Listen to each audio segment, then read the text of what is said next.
Terima kasih buat supportnya, di subscribe aja udah seneng kok. Buat siapa saja yang sedang berproses, semoga dilancarkan segala keinginannya, amin.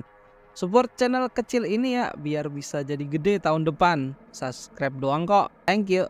Halo Pops, balik lagi bersama aku Pop Hartman, dimana di sini aku akan menceritakan alur cerita film yang pastinya seru. Kali ini aku akan menceritakan film Badut di Ladang Jagung. Pesta besar di Ladang Jagung berubah menjadi pembantaian berdarah. Queen dan teman-temannya harus berjuang untuk bertahan hidup dan mengungkap misteri di balik serangan brutal ini. Siapin cemilan, duduk manis, rebahan yang nyaman. Dan jangan lupa pamit ke ibu kalian karena kalian akan menghilang selama 10 menit ke depan. Musik. You slept away the morning, the things that you would miss, like laughter from the kitchen, or a memory like this, that bukan mesa seres, bukan cinta. Aroma 100. Pada tahun 1991, di mana para anak muda sedang berpesta pora di samping ladang jagung. Salah satu dari remaja itu memutar mainan musik dengan logo badut. Tidak kuat menahan birahi, pria ini mengajaknya untuk masuk ke ladang guna bercocok tanam. Masuklah mereka berdua, namun pria tersebut kehilangan jejak sang wanita. Tiba-tiba wanita yang dicarinya datang dengan darah di tubuhnya. Christ, Jessica, what fucking size shoe do you have? You get high already? Memperingatkannya untuk lari. Sayangnya pria ini selalu bolos pelajaran olahraga dan harus ditusuk menggunakan gacok hingga kembali ke lobi. Tahun pun berlalu dan kini menceritakan kejadian tahun 2025 tahun sekarang. Dua orang berkendara, wanita itu adalah Queen dan ayahnya Arthur, mengendarai mobilnya menuju sebuah kota. Ini merupakan rumah baru keluarga Hill. Mereka meninggalkan kota untuk menempati rumah di pedesaan.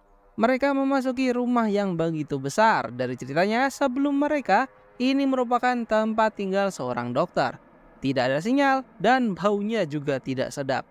Bau tak sedap itu ternyata berasal dari seekor musang yang telah meninggoy dan tersangkut di saluran cerobong asap perapian. Memanggil damkar untuk mengurusnya.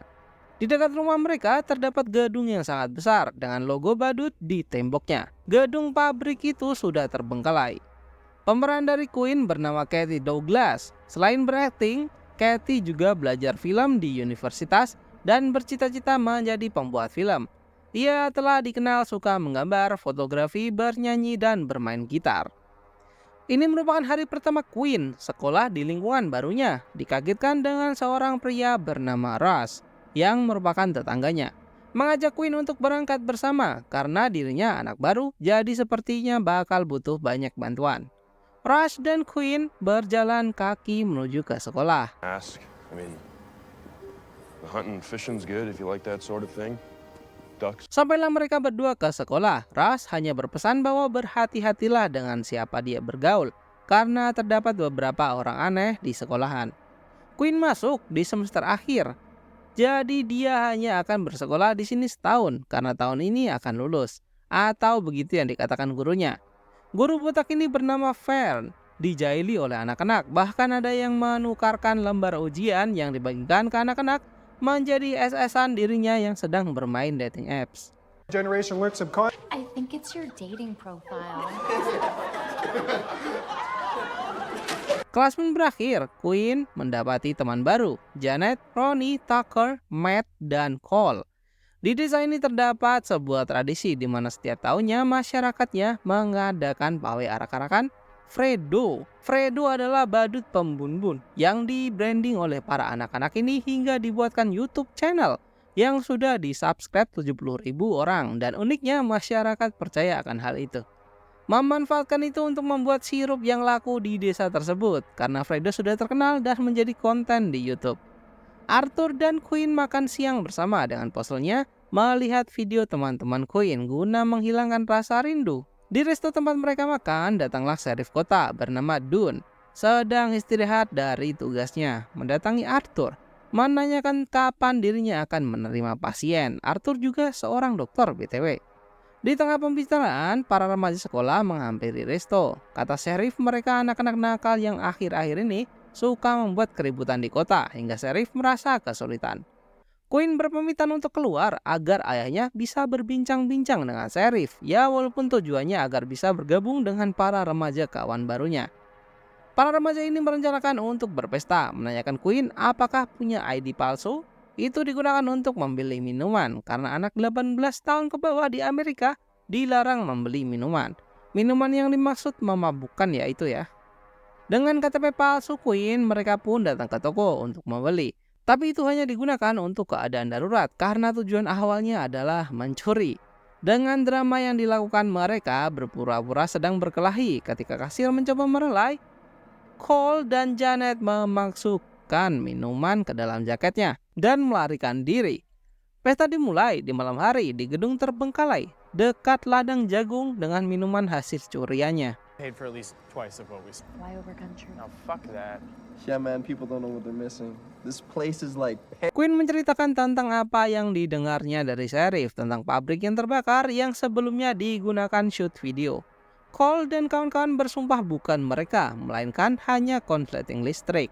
Tapi tidak ada yang mempercayainya. Di tengah-tengah obrolan tiba-tiba Matt diserang oleh badut Fredo. Quinn panik dan mencoba untuk lari. Namun Cole menariknya dan mengatakan bahwa itu merupakan properti konten. Dan yang memakainya adalah Tucker, yang diam-diam membuat video untuk konten YouTube-nya. Tinggal Cole dengan Quinn duduk santuy depan perapian. Di sini Quinn menceritakan tentang latar belakangnya, tentang keluarganya, dan alasan kenapa dia pindah ke sini. Begitu pula Cole. I'm sorry. Tiba saatnya Cole mengantarkan Quinn pulang. Cuman dululah tipis-tipis sebelum ayahnya memarahinya karena pulang terlambat. Marah besar dan meminta Cole untuk tidak menemui putrinya kembali. Sorry. We were out and I lost track. What? Yeah, it won't because you won't be seeing my daughter ever again. Dad. Go home. Perdebatan seorang anak perempuan dengan ayahnya. Jadi gini singkatnya, ayahnya marah kepada Quinn karena pulang larut malam dan bahkan tidak mengabarinya. Terus namanya juga wanita, pasti melawan dong, kan mereka nggak mau salah. Quinn bilang ayahnya juga tiba-tiba ngajakin Quinn pindah ke sini tanpa bilang-bilang. Begitu singkatnya. Cole mengirimkan video kepada Quinn, video yang untuk konten, ketika badut palsu menyerang barusan. Tapi ada yang aneh dalam video tersebut. Ketika badut palsu menyerang Matt, di belakang juga ada badut lain yang sedang berdiri melihat mereka. Nah lo, siapa tuh? Quinn SS penampakan badut itu dan mengirimkan kepada Tucker. Tiba-tiba dia mendapatkan pesan dari doorbell CCTV elektronik di depan rumahnya. Terlihat badut berada di sana. Tucker menganggap ini lelucon dan mencoba menghampirinya. Dengan bermodalkan pistol air, Tucker berjalan perlahan menyusuri rumahnya. Namun setelah menyusuri seisi rumah, tidak ada satupun orang. Hal aneh pun terjadi ketika dia kembali ke kamar dan mendapati mainan putar musik berlogo badut. Yang tidak dia sadari, sosok badut kini sudah berada di dalam kamarnya dan langsung menyayat leher Tucker hingga kembali ke lobi. Tubuh Tucker dibungkus menggunakan plastik. Keesokan harinya di kediaman Cole, dirinya akan menonton pawai, namun ayahnya tidak mengizinkannya. Karena kejadian sebelumnya yang membuli guru Pak Fern yang mengakibatkan dirinya diskors. Bahkan karena ulah mereka yang membakar pabrik, saudara laki-lakinya Pak Fern bundir karena tidak mendapatkan pekerjaan. Ibunya yang baik hati memberikan izin kepada Cole untuk melihat pawai. Ini merupakan ulang tahun yang ke-100 kota, hari jadi kota. Ternyata ayahnya Cole merupakan wali kota di sini, memberikan sambutan kepada warga. Tak hanya Cole, Quinn, Ronnie, dan Janet juga menonton pawai. Mereka belum sadar kalau Tucker tewas semalam. Sosok yang ditunggu-tunggu pun datang, yaitu badut Fredo datang mencoba untuk membuat onar. Sheriff pun datang untuk mengusirnya, namun dia membawa sebuah bola yang dia bawa terlempar ke sebuah mobil pawai, membakarnya dan membuat maskot badut Fredo ambruk ke jalan. Sheriff melihat para remaja dan menuduh mereka dalang dari keributan ini. Karena yang warga tahu badut Fredo merupakan karakter yang para remaja ciptakan untuk konten. Menangkapnya dan memasukkan ke dalam penjara. That was insane, right? Cole will call his dad. Good luck with that. I can't believe this is actually happening. Terdapat kakek-kakek yang juga berada di sel tersebut, mengingatkan mereka untuk jangan macam-macam dengan badut Fredo. Siang hari telah tiba dan mereka sudah dibebaskan. Ayah Queen sudah berada di depan kantor polisi, memarahinya karena masih berteman dengan Cole, anak sang wali kota. Dengan antusias, Queen mencoba untuk membela para remaja tersebut dan meyakinkan ayahnya bahwa kejadian di ladang dulu bukan ulah mereka. Arthur mencoba untuk memahami putrinya, hal yang wajar untuk dilakukan di masa remaja. Scene berpindah pada Matt yang kini sedang angkat besi di rumahnya. Dikejutkan dengan mainan pemutar musik yang secara tiba-tiba berada di sampingnya. Matt tidak mengiramkannya dan membuang mainan itu ke tempat sampah. Ketika melanjutkan angkat besinya, badut itu kini sudah berada di atasnya, mendorong besi yang kini diangkat Matt dengan menaruh gergaji. Ya, taulah ya, nggak usah dijelasin apa yang terjadi selanjutnya. Kepala Matt putus dan masuk ke dalam box. Cole mengirim teks kepada Queen mengajaknya datang ke party karena dia kini sedang di luar. Dengan perlahan memastikan ayahnya sudah tertidur, Queen pergi diam-diam bersama dengan Cole.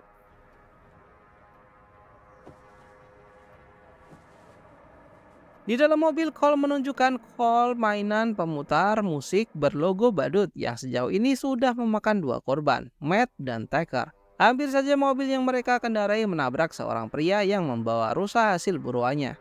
Lagian nyebrang juga asal-asalan, untung nggak ditabrak.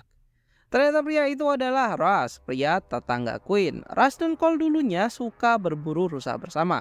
Namun sepertinya terjadi pertengkaran yang membuat mereka kini sudah tidak berteman lagi. Pamitan kepada Russ dan melanjutkan perjalanan. Tempat yang mereka gunakan untuk party merupakan lumbung jagung milik orang tanpa izin dan dilakukan setiap bulan. Emang badung remaja-remaja ini. Janet, Ronnie, Cole, dan Queen pun mulai mempertanyakan keberadaan dari Tucker dan Matt yang tidak bisa dihubungi hingga sekarang. Aneh ya, orang tuanya apa nggak sadar apa anaknya hilang. Pick us up, but he just never shows. Peran Cole di sini sangat besar. Dia yang mendirikan komunitas ini. Semua remaja kota pada respect terhadapnya. Ketambah lagi dia merupakan anak dari wali kota. Pidato singkat dari Cole tentang kakek buyutnya yang memang dulunya membangun kota ini dilanjutkan dengan pesta dansa. Jadi keinget film Time Cut yang udah-udah, vibes-nya hampir sama soalnya. Queen mengajak Cole keluar pesta ke gudang untuk bercocok tanam pastinya. Tapi Queen yang terlalu birahi membuat Cole terdesak dan merasa ini terlalu cepat. Mendengar itu, Queen pun berhenti dan keluar meninggalkan Cole. Aduh, Cole cowok baik-baik banget dirusak sama Queen. Tapi nggak juga sih, dari Janet dia tahu bahwa Cole memang suka menggoda wanita dan meninggalkannya. Mendengar itu, Queen pun marah kepada Janet dan berkelahi. Namun tiba-tiba ada siswa bernama Ginger tiba-tiba keluar dari ladang dengan punggung yang tertusuk. Ambruk seketika. Janet dan Ronnie hanya tersenyum dan merasa ini merupakan ulah dari Tucker dan Matt yang selama ini hilang. Menghampirinya, sebuah kepala badut terlempar dari ladang. Ketika dibuka topengnya, itu merupakan kepala dari Matt. Tapi Janet masih merasa ini semua hanya lelucon. Tidak setelah Queen memberitahu bahwa Ginger yang tertusuk barusan beneran tewas. Teriak gak lu semua? Badut Fredo keluar dari ladang dengan membawa panah pistol. Tanpa babi bu ditembaklah salah satu bocil tepat di jidat. Fredo mulai menggila mencoba untuk menghabisi para murid-murid yang sedang berpesta. Tak perlu waktu lama, Rush datang membawa shotgun. Pelurunya tepat ke badan Fredo hingga dirinya tewas. Kini semua terjebak di ladang karena semua ban mobil kini sudah kempes. Tentunya ulah Fredo. Upaya agar mereka semua terjebak di sini. Belum sempat membuka topengnya, Fredo yang lain satu persatu keluar dari ladang membawa gergaji mesin, kapak, dan senjata lainnya. Tibalah Cole datang untuk membantu di tengah kerumunan para Fredo. Tidak mudah untuk bisa lolos dari sini, yang jaraknya 1 mil dari pemukiman warga. Yang terjadi malah mereka harus mendekam di gudang dengan para Fredo yang berusaha untuk masuk ke dalamnya. We're all gonna be endless teenagers without heads. Queen menyadari terdapat lubang gorong-gorong di bawah gudang, membukanya. Namun sekarang permasalahannya adalah siapa yang mau masuk ke dalam sana. Karena sangat bau, Janet tentunya ogah. Ya kalau mau dimangsa Fredo nggak apa-apa sih, nggak ikut, ya nggak? Ayah Queen menelpon HP-nya namun tersambung ke voicemail, mencari sekeliling kota. Karena kotanya tidak begitu besar, jadi tidak akan sulit, pikirnya. Pencariannya terhenti di sebuah klinik yang pintu kaca depannya pecah. Penasaran akan hal itu, menepilah dan masuk ke dalam. Badut Fredo tiba-tiba menodongkan pisau ke leher Arthur, memintanya untuk masuk lebih dalam. Badut itu meminta Arthur untuk mengobati tangan badut lain yang sebelumnya terkena tembak keras, atau nyawa putrinya tidak akan selamat, katanya. Di sisi lain, Janet dan kawan-kawan sekarang sedang merangkak masuk ke dalam gorong-gorong, sedangkan Rush merakit sebuah ledakan dari gas LPG. Dan boom, gudang meledak. Semua berhasil selamat, sedangkan Rush tertinggal bersama ledakan. Agar putrinya selamat, Arthur menuruti badut itu untuk menjahit lukanya. Para badut mempunyai HT yang digunakan untuk alat komunikasi dengan badut lainnya. Arthur mencoba untuk mengambilnya guna penyelidikan dengan hati-hati. Kembali pada para remaja kini masuk ke dalam ladang jagung. Mereka pikir di sanalah tempat paling aman untuk saat ini. Setelah berjalan begitu jauh, sampailah mereka ke jalan raya. Melihat setitik cahaya dari kejauhan, itu merupakan lampu dari mobil sheriff. Tidak ingin melewatkan momen, mereka mencoba untuk meminta bantuan. Namun tidak semudah itu, sheriff yang memang dari awal ingin menangkap Cole mengabaikan cerita-cerita mereka tentang badut psikopat yang berada di ladang, menangkap Cole dan berlalu pergi meninggalkan para wanita. Janet mengajak mereka berdua untuk pergi ke rumah Tillerson. Itu merupakan rumah terdekat yang bisa mereka tempuh. Sialnya mereka harus melewati ladang jagung itu lagi. Tak perlu waktu lama untuk bertemu dengan salah satu Fredo gergaji mesin. Ladang jagung kini sudah dikuasai oleh Fredo. Badut-badut kini berada di mana-mana, diam dan bersembunyi tanpa bergerak. Hanya itu yang bisa mereka lakukan. Tiba-tiba dengan perlahan, Fredo muncul di belakang Queen dengan sigap mengambil batu dan memukulkan tepat di kepala Fredo hingga pingsan. Terlalu bersemangat, mereka bertiga lari terlalu bersemangat hingga tak melihat jalan. Ronnie yang berada pada barisan depan harus tergiling oleh tajamnya gergaji mesin. Janet sampai mandi darah Ronnie. Jelas tewasnya, Janet dan Queen putar balik. Aneh ya, mereka sampai di rumah Tillerson. Ya namanya film ya. Berarti dari tadi mereka bertiga lari menjauhi rumah Tillerson dong. Queen langsung ngambil gagang telepon dan langsung memanggil 911. Tapi sayangnya kabel teleponnya terputus. Terkejutlah mereka melihat beberapa koran di dinding rumah. Ternyata yang mereka tempati sekarang merupakan rumah dari para badut psikopat Fredo. Mencoba untuk keluar dari rumah, namun nasib naas pun mendekati Janet. Cewek cantik ini harus tumbang juga dengan tusukan.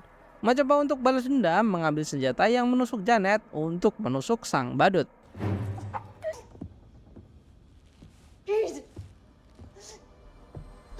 Balik lagi ke Arthur mencoba untuk mengelabui badut, meminta untuk memegang alat kejut detak jantung, mengambil pisaunya dan langsung menusuk tepat lehernya, dan langsung tumbang seketika. Dari HT terdengar suara orang yang mengatakan bahwa gadis itu masih hidup, Queen yang dimaksud. Arthur langsung bergegas menyusulnya. Queen mengambil kunci dengan harapan bisa naik mobil, tapi sayangnya dia bahkan tidak bisa menyetir. Para Fredo mengerubuninya di luar mobil yang membuat dirinya pusing dan pingsan. Setelah sadarkan diri, Queen sudah berada di dalam ruangan dengan para badut Fredo. Mereka semua membuka topengnya dan muka di balik semua itu adalah ya warga kota itu sendiri. Salah satunya adalah sang sheriff dan penjaga toko. Dan tak lain dan tak bukan ayah Cole, sang wali kota juga termasuk di dalamnya. I mean, only when necessary, of course. I disowned him. Oh, come on. Please just let me go. Jadi singkatnya gini, dari dulu kota ini menjadi salah satu kota terdamai di seluruh Amerika. Salah satu dan paling damai dari 30, 60-an dan bahkan 90-an, menjadikan generasi mereka generasi paling subur.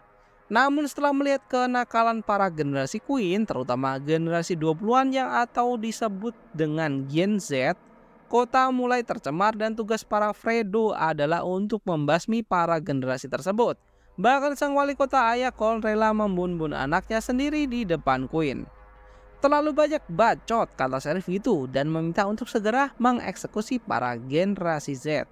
Layaknya film pada umumnya, jika sang main karakter terancam bahaya, ada entitas yang datang menolong. Betul, Arthur ayahnya datang menerobos masuk menggunakan mobil. Tonton aja lah ya, gelut-gelut doang kok. You gonna get her. I got cold.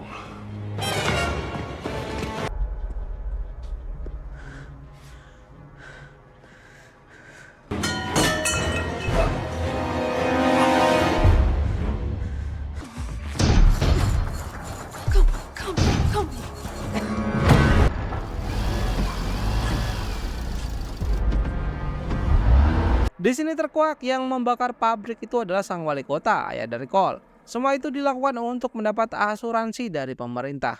Sang wali kota pergi menggunakan mobil, meninggalkan Cole yang masih berada di atas kelilit lehernya. Ya, formula yang sama di setiap film. Rush datang menembak tali tampar yang mengikat leher Cole. Selamat deh. Cole merasa berterima kasih terhadap Rush, nyawanya ditolong olehnya beberapa kali. Quinn pun demikian memeluk Arthur sembari meminta maaf atas apa yang telah dia perbuat. Kini sisa mereka berempat yang masih hidup, Arthur, Quinn, Cole, dan Rush, pergi keluar menggunakan mobil menabrak sisa Fredo yang menghalanginya. Dan film pun selesai. Setelah serangkaian tragedi yang terjadi di kota ini, Quinn memutuskan untuk kembali ke kota asalnya, meninggalkan Arthur sang ayah yang masih harus menetap di kota ini untuk kampanye dokternya. Kepergiannya mendapatkan pelukan hangat dari Cole dan Rush, namun yang masih menjadi misteri adalah, kan scene terakhir wali kotanya pergi ya, lari menggunakan mobil. Berarti masih hidup dong? Atau badut Fredo yang terakhir yang ditabrak itu merupakan wali kota itu sendiri? Itu yang masih gantung sih. Ya, terima kasih buat kalian yang sudah menonton alur cerita ini hingga selesai. Jangan lupa subscribe, jangan lupa bahagia, dan thank you.